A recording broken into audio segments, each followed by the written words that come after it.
기적 수업 제7장 하늘나라의 일관성 2. 진리의 인지 신의 의미는 하늘나라에서 기다리고 있으니 바로 그곳에 성부께서 그것을 두셨기 때문이다. 그것은 시간 안에서 기다리지 않는다. 단지 하늘나라에서 쉴 뿐이니 그대와 마찬가지로 그것도 하늘나라에 속하기 때문이다. 신의 의미인 그대가 어찌 스스로를 하늘나라에 없다고 지각할 수 있겠는가?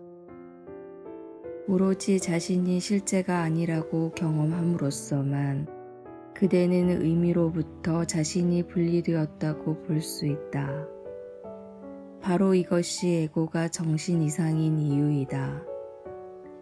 에고는 그대가 그대의 정체가 아니라고 가르친다. 이는 너무도 모순이라서 명백히 불가능하다. 그러므로 그것은 그대가 진정으로 배울 수 없으며 따라서 진정으로 가르칠 수 없는 레슨이다. 그러나 그대는 항상 가르치고 있다. 그렇다면 그대는 또한 무언가 다른 것을 가르치고 있음에 틀림없다. 그러나 에고는 그것이 무엇인지 모른다. 그렇다면 에고는 항상 벗겨지고 있으며 당연히 그대의 동기를 의심한다. 그대의 마음은 에고에게 충성하기 위해 통합될 수 없으니 에고에게 속하지 않기 때문이다. 반대로 에고에게 반역하는 것은 평화에게 충실한 것이다. 그러므로 에고의 적은 그대의 친구이다. 우리는 앞에서 에고의 친구는 그대의 일부가 아니라고 말하였으니 에고는 스스로 전쟁 중에 있으며 따라서 동맹자가 필요하다고 보기 때문이다. 그러나 전쟁 중에 있지 않은 그대는 형제들을 찾아보아야 하며 보이는 모든 일을 형제로 인지해야 하니 오로지 동등한 자들만이 평화롭기 때문이다. 신의 동등한 아들들은 모든 것을 가졌기에 서로 경쟁할 수 없다. 그러나 형제들 중에 누구라도 완전히 동등하다고 보지 않는 자들이 있다면 이미 경쟁이라는 아이디어가 그들의 마음에 침투한 것이다. 이 아이디어를 경계하여 깨어 있어야 할 필요성을 소홀히 여기지 마라.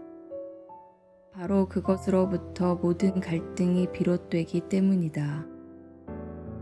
그것은 이해가 상충할 수 있다는 믿음이며 따라서 불가능한 것을 진리로 받아들인다. 그렇다면 자신을 실제가 아니라고 지각한다고 말하는 것과 무엇이 다르겠는가? 하늘나라 안에 있음은 단지 하늘나라의 모든 주의를 기울이는 것이다. 진리가 아닌 것에 주의를 기울일 수 있다고 믿는 한 갈등을 선택으로 받아들인다. 그것이 진정으로 선택이겠는가? 그렇게 생각될지 모르지만 생각되는 것과 실제는 전혀 다르다. 하늘나라인 그대는 생각되는 것에는 아무런 관심이 없다. 실제가 그대의 것이니 그대가 실제이기 때문이다. 바로 이것이 하늘나라가 아니라 그대의 마음 안에서 소유와 상재가 궁극적으로 융합되는 방법이다. 그대 마음 안에 있는 재단이 유일한 실제이다. 그 재단은 완전히 투명한 생각이니 완전한 참 생각의 반영이기 때문이다. 그것은 오로지 형제들만 보니 오로지 그 자신의 참빛 안에서만 보기 때문이다. 신께서 직접 그대의 마음을 밝히셨으며 성부의 참빛으로 그대의 마음을 밝히고 계시니 성부의 참빛이 그대 마음의 정체이기 때문이다. 이것은 질문의 여지가 전혀 없으며 질문을 던지는 순간 답이 얻어진다. 그 답은 실제의 질문을 던지는 것이야말로 의미 없는 질문이라는 사실을 확립함으로써 그저 질문 자체를 무력화한다.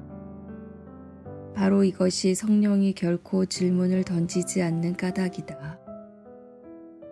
의심스러운 것들을 벗겨내야 확실성으로 이끌어감이 성령의 유일한 기능이다. 확신하는 자들은 완전히 평온한 상태에 있으니 의심하지 않기 때문이다.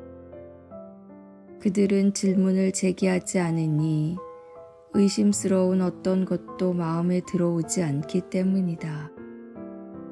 이것은 그들을 완전히 평온한 상태에 머물게 하니 바로 이것이 자신들의 정체를 아는 그들이 나누는 것이기 때문이다. 그동안 아주 자주 언급했듯이 치유는 예술이면서 동시에 과학이다. 치유는 예술이니 이미 우리가 사용했던 의미에서의 영감에 의존하기 때문이다. 영감은 낙심하게 만듦의 반대이며 따라서 기쁘게 만듦을 의미한다.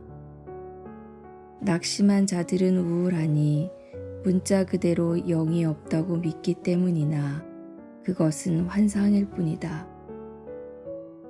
그들에게 영감을 줌으로써 그들 안에 영을 넣는 것은 아니니 그렇게 하는 것은 마법이며 따라서 진정한 치유가 아니기 때문이다.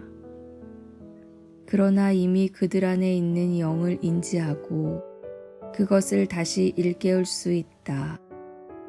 이것이 바로 치유사가 부활과 생명의 일부인 까닭이다. 병자의 마음 안에서 영이 잠든 것이 아니라 그것을 지각하고 기뻐할 수 있는 마음 부분이 잠든 것이다. 치유는 또한 과학이니 진리인 신의 법을 따르기 때문이다. 신의 법은 진리이기 때문에 완전히 믿을 수 있으며 따라서 보편적으로 적용할 수 있다. 과학의 진정한 목적은 예측이나 통제가 아니라 오로지 이해이다. 왜냐하면 과학은 그것이 구하는 법을 확립하지도 않고 예측을 통하여 그 법을 발견할 수 없으며 전혀 그 법을 통제할 수도 없기 때문이다. 과학은 단지 이미 있는 것에 대한 접근일 뿐이다. 영감과 마찬가지로 과학 또한 마법으로 오해될 수 있으며 이미 있는 것과 분리된 것으로 취급되거나 이미 있는 것을 확립하는 수단으로 지각되는 경우 그렇게 오해될 수 있다. 이것이 가능하다는 믿음은 그대가 그것을 할 수 있다는 믿음이다. 이것은 오로지 에고의 음성일 수 있을 뿐이다.